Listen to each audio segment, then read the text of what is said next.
దేవుని దగ్గర నుంచి కృప పొందుకుంటున్నావు, అది కాపాడుకోవా? దేవుని దగ్గర నుంచి ఆత్మ పొందుకుంటున్నావు, అది కాపాడుకోవా? ఆత్మను ఆర్పకుడి. నీలో ఉన్న ఆత్మను ఎవడో ఆర్పలేడు. నీలో ఉన్న ఆత్మను నీవే ఆర్పేసుకోగలవు. నీకు దేవుడిచ్చిన కృపను ఎవరో వచ్చి వ్యక్తపరచరు. నీకు దేవుడిచ్చిన కృపను నీవే వ్యర్థపరచుకోగలవు. ఎవడో వచ్చి నిన్ను పాడు చేయడానికి యేసయ్య వాడికి పర్మిషన్ ఇవ్వండి నీ మీద.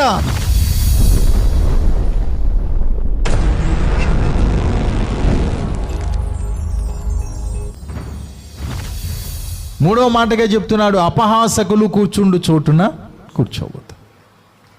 అపహాసకులు అంటే ఎవరో? రెండు మాటలు మనం ఆలోచించే ప్రయత్నం చేద్దాం. ఎవరు అపహాసకులు? అపహాస్యం అంటే ఏంటి? ఏంట్రా హాస్యం అంటే ఏంటి? హాస్యం, నవ్వించడాన్ని హాస్యం అంటారు. ఏదన్నా ఒక మాట చెప్పో, ఏదన్నా ఒక జోక్ చెప్పో, ఏదన్నా ఒక పడుపు కథేసో నవ్వించడాన్ని హాస్యం అని అంటారు. అది కొంతమేరకు హాస్యం అనేది అక్కడక్కడ ప్రతి ఇంట్లో కనబడతానే ఉంటుంది. ఆరోగ్యకరమైన హాస్యం, హద్దుల్లో ఉన్న హాస్యం. దేవుడు ఏమంటున్నాడంటే అపహాస్యం గురించి మాట్లాడుతున్నాడు. అపహాస్యం అనంటే హేళన చేయటం, తక్కువ చేసి మాట్లాడటం. అపహాస్యం అనంటే నోటికి హద్దు అదుపు లేకుండా ఎంత కాడకైనా మాట్లాడటం. అంటే ఎదట వ్యక్తి బాధపడతాడా లేదా అనేది డజంట్ మ్యాటర్. వాడిని అని వీడు వికృతానందం పొందుతూ ఉంటాడు.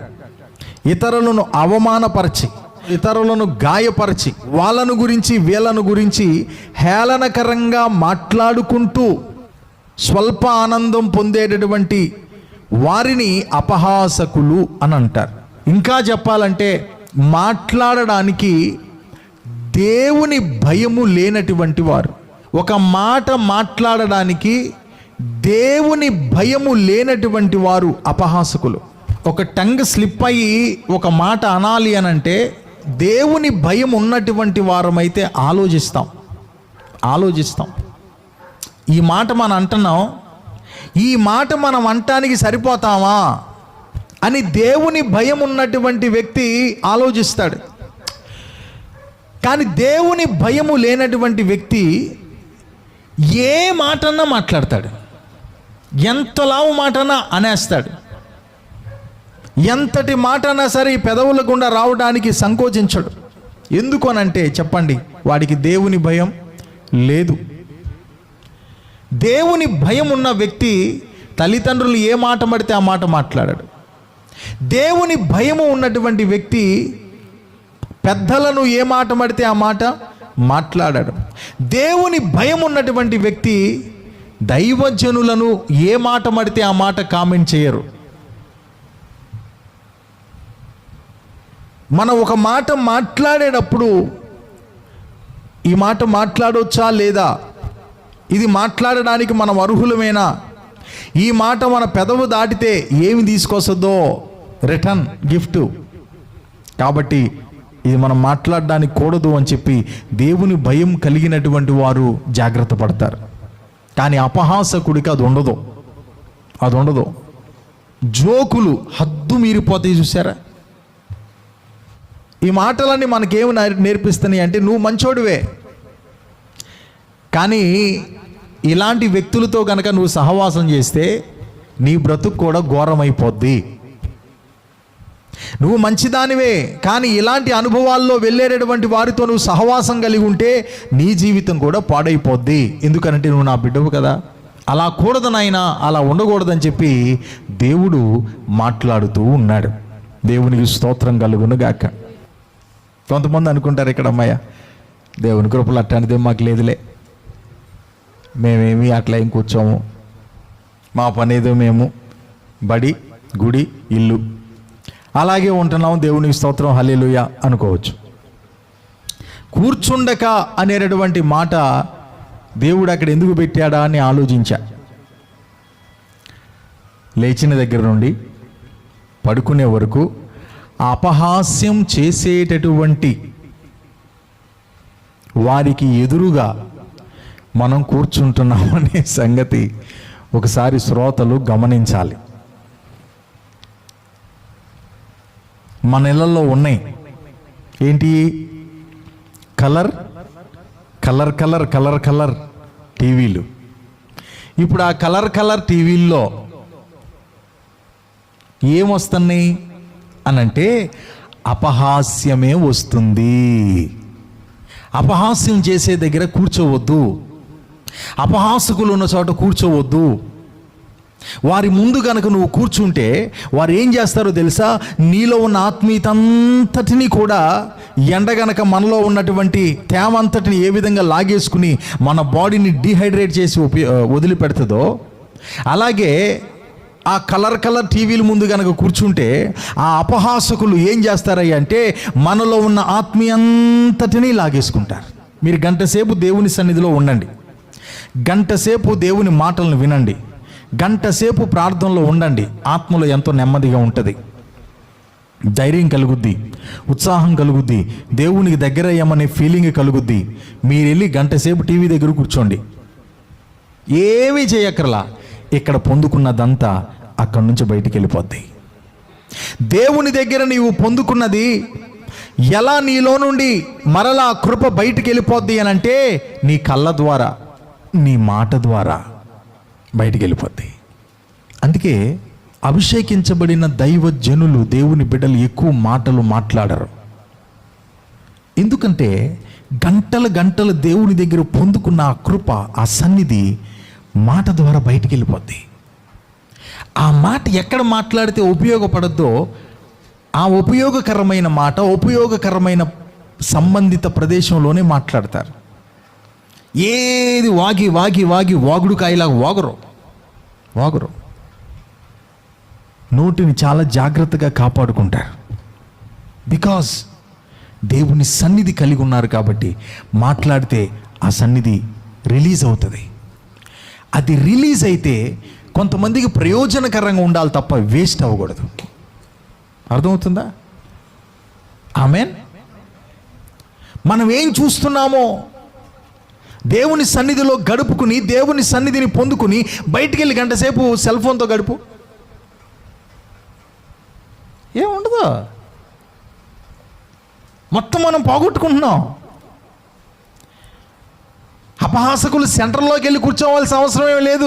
మనం ఇంట్లో ఉన్నా సరే ప్రతి ఇంట్లో ఉన్నారు వాళ్ళ అపహాసకులు, ప్రతి ఇంట్లో ఉన్నారు. నిజమండి, జస్ట్ ఆన్ చేయగానే వచ్చేస్తారు. ఎవరో అపహాసకులు. నిన్ను నవ్విస్తారు, నిన్ను కవ్విస్తారు, అని అనొచ్చు. కానీ నీవేది పొందుకున్నావో అది పోగొట్టుకుంటున్నావనే సంగతి నీకు తెలుసా? దేవుని దగ్గర నుంచి కృప పొందుకుంటున్నావు, అది కాపాడుకోవా? దేవుని దగ్గర నుంచి ఆత్మ పొందుకుంటున్నావు, అది కాపాడుకోవా? ఆత్మను ఆర్పకుడి. నీలో ఉన్న ఆత్మను ఎవడో ఆర్పలేడు. నీలో ఉన్న ఆత్మను నీవే ఆర్పేసుకోగలవు. నీకు దేవుడిచ్చిన కృపను ఎవరో వచ్చి వ్యక్తపరచరు. నీకు దేవుడిచ్చిన కృపను నీవే వ్యర్థపరచుకోగలవు. ఎవడో వచ్చి నిన్ను పాడు చేయడానికి యేసయ్య వాడికి పర్మిషన్ ఇవ్వడు నీ మీద, కానీ నిన్ను నీవే పాడు చేసుకుంటావు. దేవుడు నీకు గీసిన గీతని ఎవడో వచ్చి చెరపలేడు, నీ కాళ్ళతో నీవే చెరిపేసుకుంటావు. కాబట్టి నా ప్రియ దేవుని బిడ్డలారా, మనం ఎక్కడ కూర్చుంటున్నాం అనేది కూడా ఆయన ఒక స్పష్టకరమైనటువంటి ఆలోచనని ఇస్తున్నాడు అని అంటే, నానా కూర్చునే ప్లేస్ కూడా జాగ్రత్తగా ఉండాలి అని అంటున్నాడంటే, నీవు ఆయనకి ఎంత ప్రాముఖ్యమైన వ్యక్తివో ఆలోచించు. మనం ఆయనకి ఎంత ప్రాముఖ్యమైన వ్యక్తులం కాకపోతే అక్కడ కూర్చోకూడదు అనే సంగతి కూడా చెప్తున్నాడంటే, నీ విషయంలో ఆయనకి ఎంత ఆలోచన, ఎంత నిర్ణయం, ఎంత ప్రణాళిక కలిగి ఉన్నాడో అనేటటువంటి విషయాన్ని మనం ఒకసారి ఆలోచించుకోవాలి. హాస్యం అంటే సంతోషంగా ఉండటం, ఏదో కాసేపు కుటుంబంతో సరదాగా నవ్వుకోవటం, ఆనందించటం. కానీ అపహాస్యానికి వ్యతిరేకం. కుళ్ళు జోకులేస్తే నీకు నువ్వు రాకూడదు. కుళ్ళు జోకులు వేసే వాళ్ళ మధ్యలో ఉండకూడదు. హేళన చేస్తూ మాట్లాడేటటువంటి వ్యక్తిత్వానికి నీ దగ్గర చోటు ఉండకూడదు. అలాంటి వారి దగ్గర నీ ఉండకూడదు. ఎందుకంటే అపహాసకుడికి ఉండేది ఏంటిది అంటే, నేను చెప్పాను మొట్టమొదటిగా, దేవుని భయం ఉండదు. మాట్లాడేటప్పుడు దేవుని భయం ఉండదు. మాట్లాడేస్తాడు, నోటికి ఏదొస్తే మాట్లాడేస్తాడు. అలాంటి వాణ్ణి ఏదన్నా 4 మాటలు చెప్పి సరిచేద్దాం అనుకున్నావా? వాడి బుద్ధి ఎలా ఉంటుంది? ఒకసారి సామెతల గ్రంథంలోనికి రండి. ఒకసారి 13వ అధ్యాయం 1వ వచనం చదువుతారు, వినండి జాగ్రత్తగా. తండ్రి శిక్షించిన కుమారుడు జ్ఞానము గలవాడగును. తండ్రి శిక్షించిన కుమారుడు జ్ఞానము గలవాడగును. అపహాసకుడు గద్దింపునకు లోబడడు. అద్దుగద్దుగో ఈ మాట చెప్తారు ఒకసారి. అపహాసకుడు గద్దింపునకు లోబడడు. జ్ఞానము కలిగిన బిడ్డలు ఏం చేస్తారంట? శిక్షకు లోబడతారంట. దేవునికి స్తోత్రం కలుగును గాక. నా విషయంలో ఇది తప్పయిందయ్యా, క్షమించండి అయ్యా, సారీ, కరెక్టే మీరు చెప్పింది, నేను తేడా పడ్డాను అక్కడ, నేను కొంచెం సరి చేసుకోవాల్సి ఉంది, నేను చేసుకోలేకపోయానయ్యా ఈ విషయంలో. అయ్యా, వాళ్ళు జ్ఞానం కలిగిన బిడ్డలు. వెంటనే ఒక్క మాటకి వెంటనే ఫట ఫట ఫట ఫట ఫట ఫట 4 మాటలు వచ్చేసినాయి అనుకోండి, వాడే అపహాసకుడు అంట. ఎందుకు? వాడు గద్దింపునకు లోబడడు. అబ్బాయి ఇది కాదు నాన్న, ఇది కాదురా తల్లి, ఈ వే కరెక్ట్ కాదు, నీ మాట మార్చుకో, నీ మాట పద్ధతి ఇది కాదు, ఇది మంచిది కాదు. ఎదగటం మాత్రమే కాదు, ఏం మాట్లాడాలో, ఏ విషయంలో ఏ విధంగా స్పందించాలో కొంచెం జ్ఞానం కలిగి ఉండాలి. ఇది కరెక్ట్ కాదని చెప్తే అబ్బే సమస్య లేదు, అసలు లోబడే చెప్పండి తత్వమే స్వభావమే ఉండదంట. ఎవరికి? అపహాసకుడికి. దేవునికి స్తోత్రం. ఏదన్నా బుద్ధి చెప్పి సరి చేసి కొంచెం జాగ్రత్తలోనికి తీసుకొద్దాం అనుకుంటే వాడు ఎలా మారతాడంటే, అదే సామెతల గ్రంథంలో 9వ అధ్యాయంలో 7వ వచనం చదవండి అమ్మా. అపహాసకులకు బుద్ధి చెప్పువాడు తనకే నింద తెచ్చుకొనును. అయిపోయింది.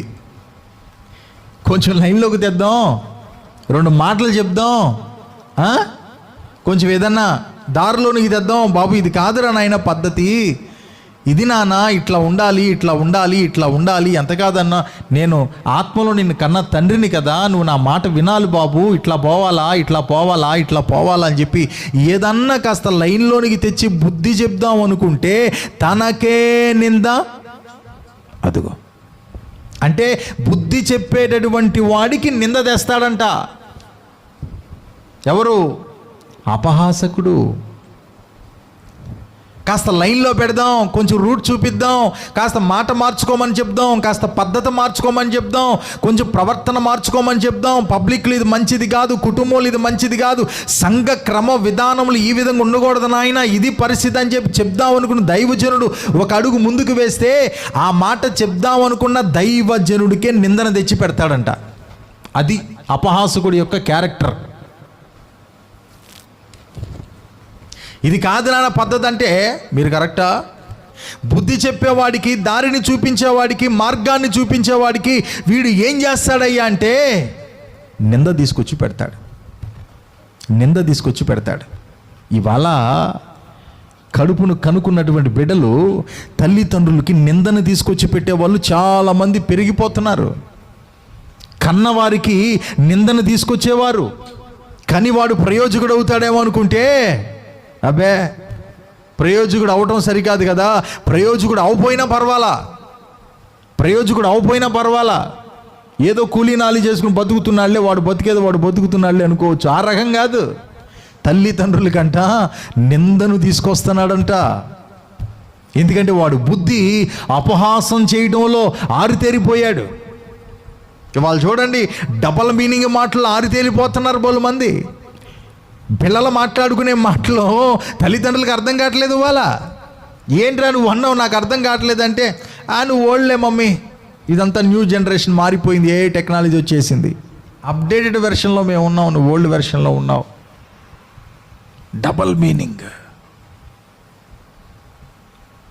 ఎలా ఉంటే వారి జీవితాలు అనేది దేవుడు స్పష్టంగా మాట్లాడుతున్నాడు. ప్రియ దేవుని బిడ్డలారా, సరిచేయాలనుకునే వాడికి నిందన తీసుకొస్తారు. నానా ఇది కాదురా పద్ధతి అని చెప్పేవాడికి కోపం పెట్టుకుంటారు. ఇట్లా కాదమ్మా, ఇట్లా ఈ విధంగా ఉండాలి అని అంటే ఆ పాస్టర్ ఎంతసేపు నన్నే టార్గెట్ చేస్తున్నాడు. ఈ వేరే పని ఏమన్నా ఉందా అడిగే? నిన్నేగా టార్గెట్ చేసేది, నిన్నే టార్గెట్ చేయడానికి దేవుడు ఆయన పిలిచాడు. ఛీ, ఇదంతా లూజ్ మెంటాలిటీ, ఇదంతా ఫాలెన్ మెంటాలిటీ, ఏదేనిలో పడిపోయిన మెంటాలిటీ. అపహాసకులకు ఉండే మరొక లక్షణం ఏందయ్య అంటే, అదే సామెతల గ్రంథంలో 21వ అధ్యాయం అనుకుంటారండి, ఒకసారి 21వ అధ్యాయం 24వ వచనం చదవండి. అహంకారి అయిన గర్విష్ఠునికి అపహాసకుడని పేరు, అట్టివాడు అమిత గర్వముతో ప్రవర్తించును. క్వాలిఫికేషన్ అపహాసకుడికి ఎక్కడ ఉంది? ఏంటిదంట? అపహాసకుడు అంటే బైబిల్ చెప్తుంది గర్విష్టి. వాడు దేనితో పెనవేయబడి ఉంటాడయ్యా అంటే గర్వముతో పెనవేయబడి ఉంటాడు. హద్దు మీరి మాట్లాడేటటువంటి నోరుకి గర్వముతో కనెక్షన్ ఉంటుంది, గుర్తుపెట్టుకోండి. హద్దు మీరి మాట్లాడి భయం లేకుండా మాట్లాడేటటువంటి ఆ మాటల వెనక ఉన్నది ఏంటిదమ్మా? గర్వం. దేవుని భయం ఉన్నటువంటి వాడికి గర్వం ఉండదు. అమ్మో నేనెంత, నా బ్రతికెంత, దేవుడు నా కృప చూపకపోతే నేనున్నాను ఇవ్వాలా? లేను. నా జీవితం ఎంత స్వల్పమైంది, నీటి బుడగ వంటిది, అడవి గడ్డి పువ్వు వంటిది, ఆవిరి వంటిదంట. అలాంటిది స్వల్పమైన జీవితం మంది. కానీ మన మెసురుబాటు, మన అదురుబాటు, మన అడవి గడ్డి పువ్వు లాంటి మనల్ని దేవుడు ఎంత కాపాడుతున్నాడు. ఆవిరి ఇలా చూసాం, వెళ్ళిపోయింది, మళ్ళీ కనపడిందా? నీటి బుడగ వర్షం పడినప్పుడు ఏదో నీటి బుడగలు వస్తూ ఉంటాయి, మనం నీళ్ళు పోసేటప్పుడు ఎంతసేపు ఉంటాయి, ఏంది మళ్ళీ చూసేసరికి ఉండవు కదా. అలాంటి జీవితం అయిన మన జీవితానికి అంత మిడిమేళం ఎందుకు, అంత హడావుడి ఎందుకు, హద్దు మీరు మాట్లాడటం ఎందుకు, బొడా బొడా బొడా బొడా నోటికి ఏదొస్తే అది వాగేయటం ఎందుకు? ఏమండి, దేవుని భయం కలిగినటువంటి వాడు మౌనంగా ఉంటాడు. బాబు ఎందుకు వచ్చింది నాయన, ఏది మాట్లాడితే ఎందుకు వచ్చింది? నేను ఎందుకు చెప్తున్నానంటే, ఏది మాట్లాడితే అది వాగకూడదు. నోటుకు వచ్చింది వాగకూడదు, అది నువ్వు కోసుకుంటావు. అది కాక దేవుని ఆత్మ కలిగి తింటానుకున్నా లేకపోయినా దేవుని పాదాలు పట్టుకునే వాళ్ళ విషయంలో అసలు వాగకూడదు. దేవునికి స్తోత్రం. ఎక్కడది? ప్రసంగి గ్రంథానికి రండి, ఒకసారి 5వ అధ్యాయంలోనికి రండి. ప్రసంగి 5:6 వచనం చదవండి ఒకసారి. నీ దేహమును శిక్షకు లోపరుచుకొనున్నంత పని నీ నోటి వలన జరగనీయకుము, అది పొరపాటు చేత జరిగినని దూత ఎదుట చెప్పకుము. నీ మాటల వలన దేవునికి కోపం పుట్టించి నీవేళ నీ కష్టమును వ్యర్థపరుచుకొనెదవు. ఓ మై గాడ్, ఏంటట? దేహమును శిక్షకు లోపరుచున్నంత పని నీ నోటి వలన జరుగనీయకుము. అంటే నీ నోరు హద్దు లేకుండా గనక ఎగిరెగిరి పడిందంటే నీ దేహానికి శిక్ష వస్తుందంట. ఏం చెప్పానయ్యా? ఇప్పుడు ఏం చెప్పాను నేను? మన నోరు హద్దు లేకుండా ఎగిరెగిరి పడితే మన దేహానికి శిక్ష వస్తుందంట. అది పొరపాటును జరిగిపోయిందని నీవు ఒప్పుకున్నా సరే అసలు అలా చెప్పమాకు. అంటే అర్థం ఏంటి?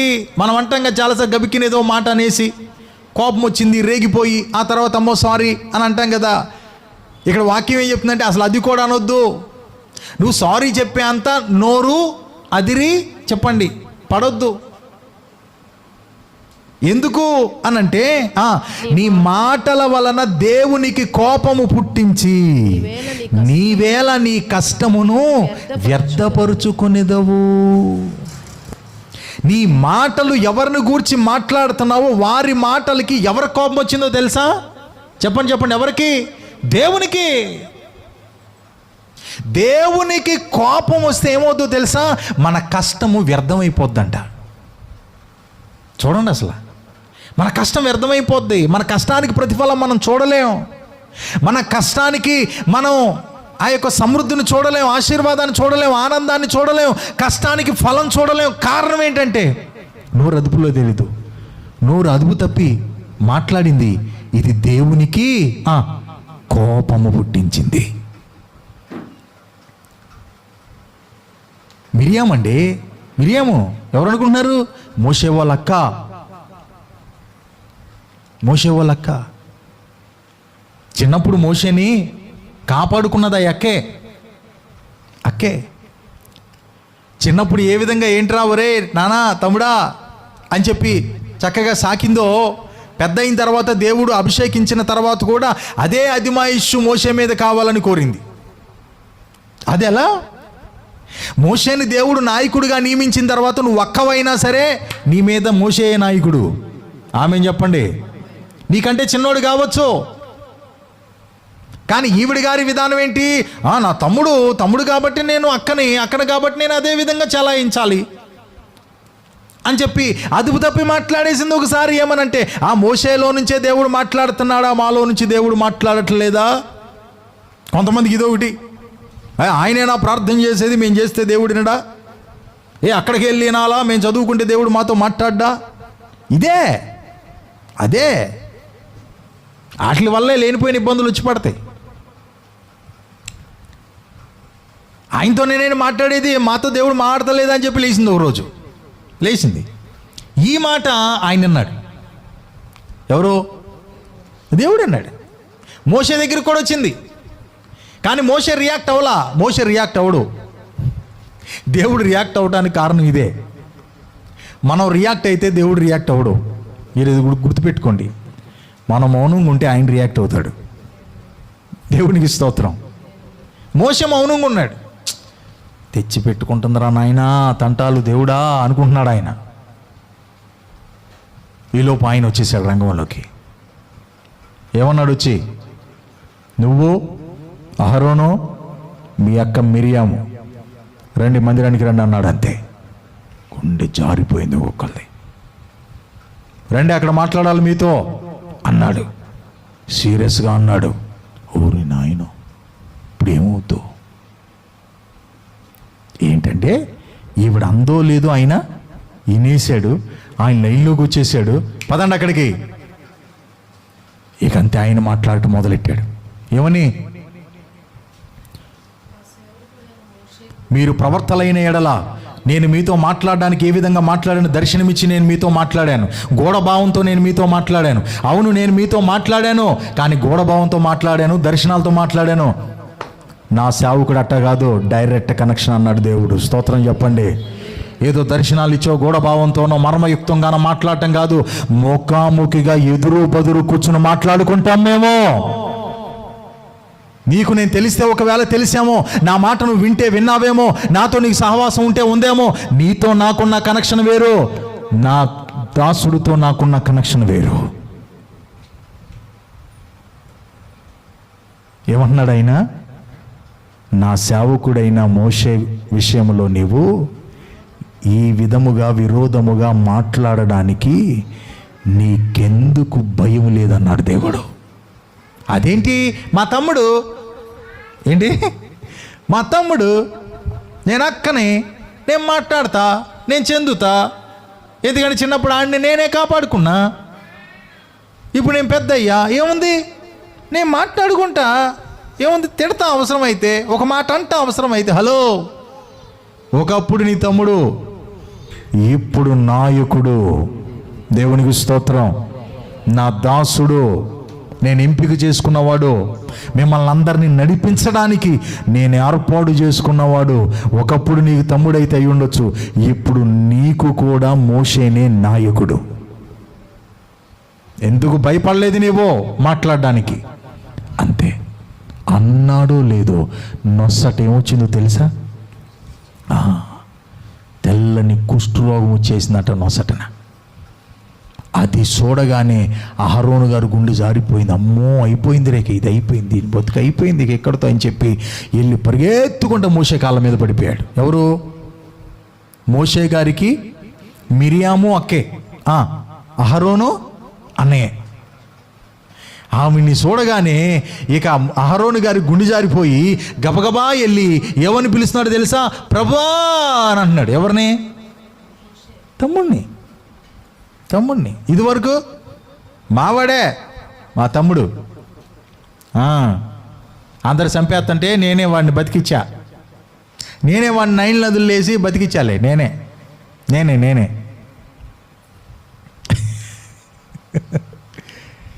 వాడికి దిక్కు దీవాన లేనప్పుడు నేనే కాస్త హెల్ప్ చేశాలే, నేనే కొంచెం నేనే వాళ్ళు ఇవాళ ఈ విధంగా ఉన్నారంటే నేనే అన్నారు వాళ్ళు కొంతమంది.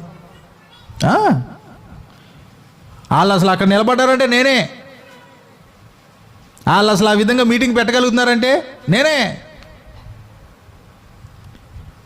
అసలు వాళ్ళు నేనే. కానీ వాళ్ళు అంటున్నారు ఏమని? ప్రభువా, అయ్యో నా ప్రభువా, మేము అవివేకులము, పాపులమైన మేము చేసిన ఈ పాపమును మా మీద మోపవద్దు.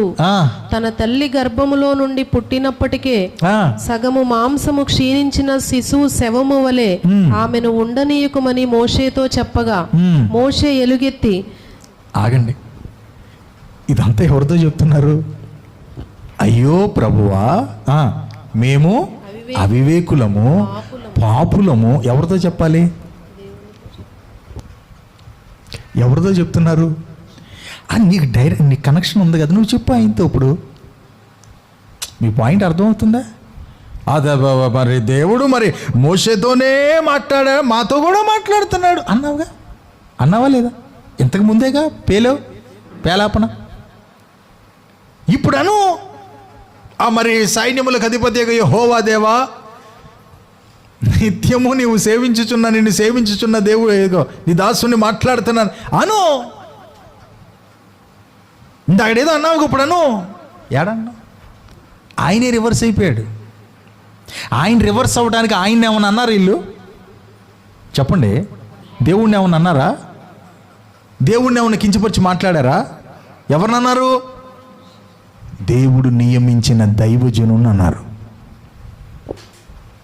ఆయన అనలా, దైవజనుని అన్నారు. కోపం ఎవరికి వచ్చింది? కుష్ఠ ఎవరికి వచ్చింది? అక్కకి, మిరియామకి. ఇప్పుడు వీళ్ళు దేవుడు వెనకాల పడట్లా. అయ్యా ప్రభు అంటున్నారు. ఎవరిని? ఆ తమ్ముడుగా ప్రభు అంటున్నావేంటి? తమ్ముడేగా, మావాడే, తమ్ముడే, నువ్వేగా కాపాడింది నైల్ నదిలో పడిపోతే. మరి ఇప్పుడేంటి తమ్ముడు అంటున్నా? ప్రభు అంటున్నావేంటి? ప్రభు అని ఎవరిని అనాలి చెప్పండి? దేవుడిని అనాలి. తమ్ముడి దగ్గరికి వెళ్ళి ప్రభు అంటున్నావేంటి?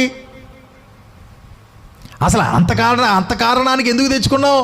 నోరు అదుపులో లేదు. దేవునికి స్తోత్రం.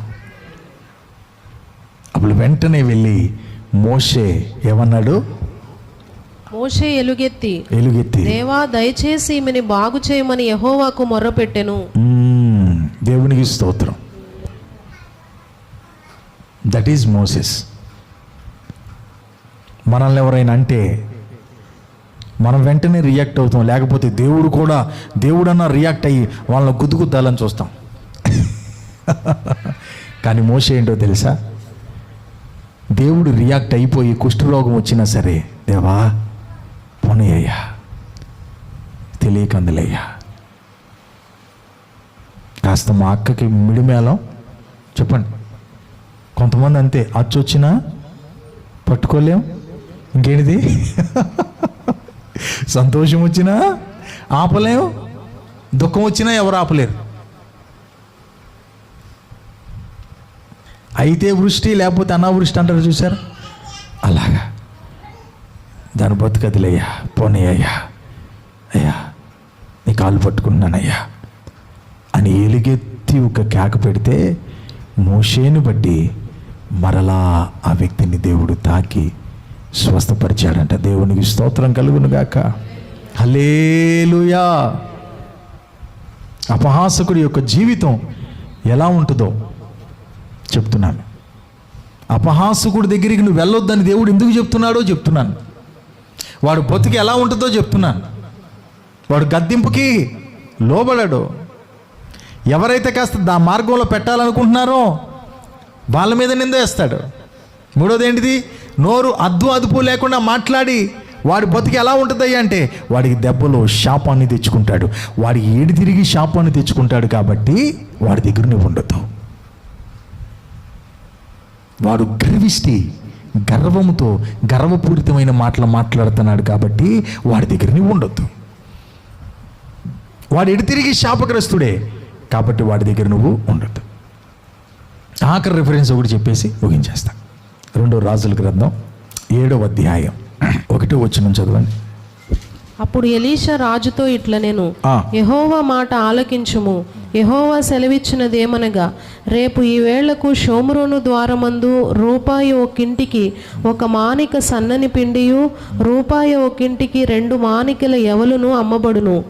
అందుకు ఎవరి చేతి మీద రాజు ఆనుకొని ఉండునో ఆ అధిపతి యెహోవా ఆకాశమందు కిటికీలు తెరిచినను అలాగు జరుగునా అని దైవజనునికి ప్రత్యుత్తరమీయగా అతడు, నీవు కన్నులారా దాన్ని చూచెదవు గాని దానిని తినకుందు అని అతనితో చెప్పెను. చాలు. ఎలీషా గారి కాలంలో వచ్చినటువంటి భయంకరమైన కరువును గురించి ఇప్పుడు మనం మాట్లాడుకుంటున్నాం. అంటే నోరు అదుపులో లేకపోతే ఎలాంటి సిచ్యువేషన్స్ వస్తాయో చెప్తున్నా. భయంకరమైన కరువు. అది ఎంత భయంకరమైన కరువు అంటే కడుపును పుట్టినటువంటి పిల్లల్ని కోసుకుని తినే అంతటి కరువు. ఈ సిచ్యువేషన్ ఒకసారి ఆలోచించండి. కడుపున పుట్టిన బిడ్డల్ని తినటం అంటే అది ఎంత భయంకరమైన కరువో ఒకసారి మీరు ఆలోచించండి. అలాంటి కరువు. అలాంటి కరువులో దైవజనుడు చెప్తున్నాడు ఒక మాట. ఏమని? రేపు ఈ వేళకు,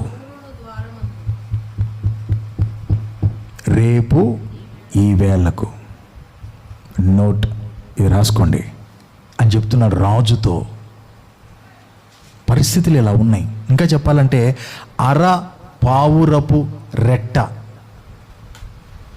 అరపావురపు రెట్టని కూడా కొనుక్కుని తింటున్నారంట.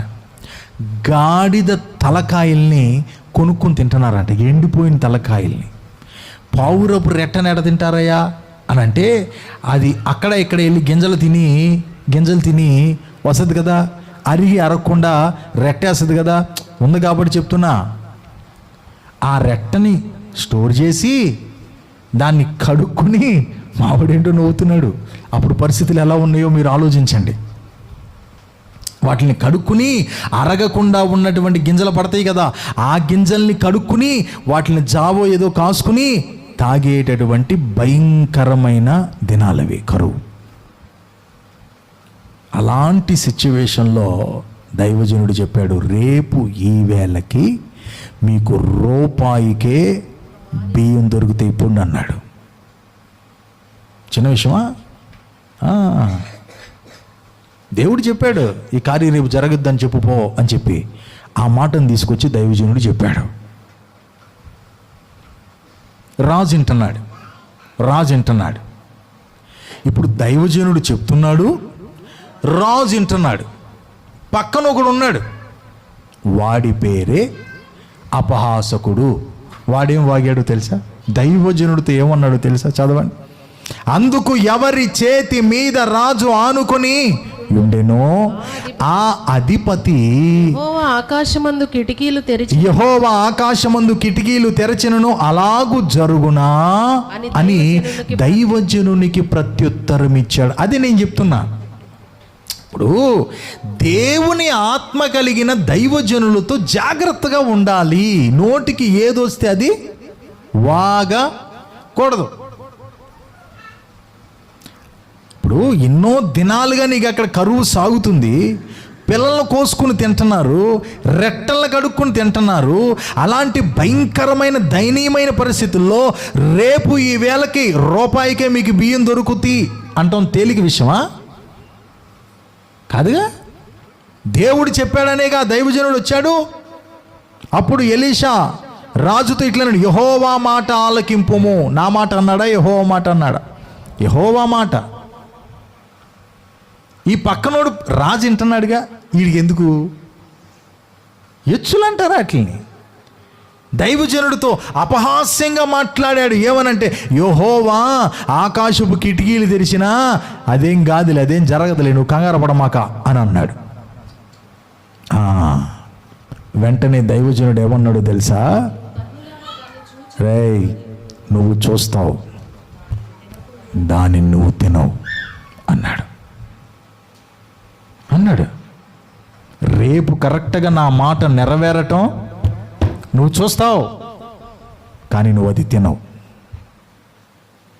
ఈయన నోరు కాపాడుకున్నాడు అనుకో, ఇది ఉండేదేనా? చెప్పండి. నోటిని కాపాడుకున్నాడు అనుకో, ఈ బతుకు ఉండేదేనా? ఏమైపోయింది? ఆఖరి వచ్చిన వాళ్ళు ఉంటుంది చూడండి, ఏమైందో మనోడి జీవితం. 19వ వచనం చదవండి. ఆ అధిపతి యెహోవా ఆకాశం, లేకపోతే 18 నుంచి చదవమ్మా. మరియు రూపాయి ఒకింటికి 2 మానికలు ఎవలను, రూపాయి ఒకింటికి 1 మానిక సన్నని పిండియు రేపు ఈ వేళ్లప్పుడు షోమ్రోనులో అమ్మబడినని దైవజనుడు రాజుతో చెప్పిన మాట నెరవేరెను. అద్దుగో నెరవేరింది. ఆ అధిపతి యెహోవా ఆకాశమందు కిటికీలు తెరిచినను అది జరుగునా అని ఆ దైవజనునితో చెప్పగా, అతడు నీవు కన్నులారా చూచెదవు గాని దాన్ని తినకపోదు అని ఆ అధిపతితో చెప్పెను. జనులు ద్వారమందు అతన్ని త్రొక్కగా అతడు మరణమాయను గనుక ఆ మాట ప్రకారము అతనికి సంభవించెను. అర్థమవుతుందా? దేవునికి స్తోత్రం. వీడు మౌనంగా ఉంటే తినేవాడు, బతికేవాడు. ఇప్పుడు చచ్చాడు. ఎలా చచ్చాడు? జనుల కాళ్ళ కింద తొక్కబడి చచ్చాడు. రాజు దగ్గర ఉన్నాడంటే వీడెవడు? ఏమని రాయబడింది ఇక్కడ? అధిపతి. కొంతమంది వారి అధికారాన్ని చూసుకుని ఏం మాట్లాడుతున్నారో, ఎవరితో మాట్లాడుతున్నారో ఏం ఉండదు.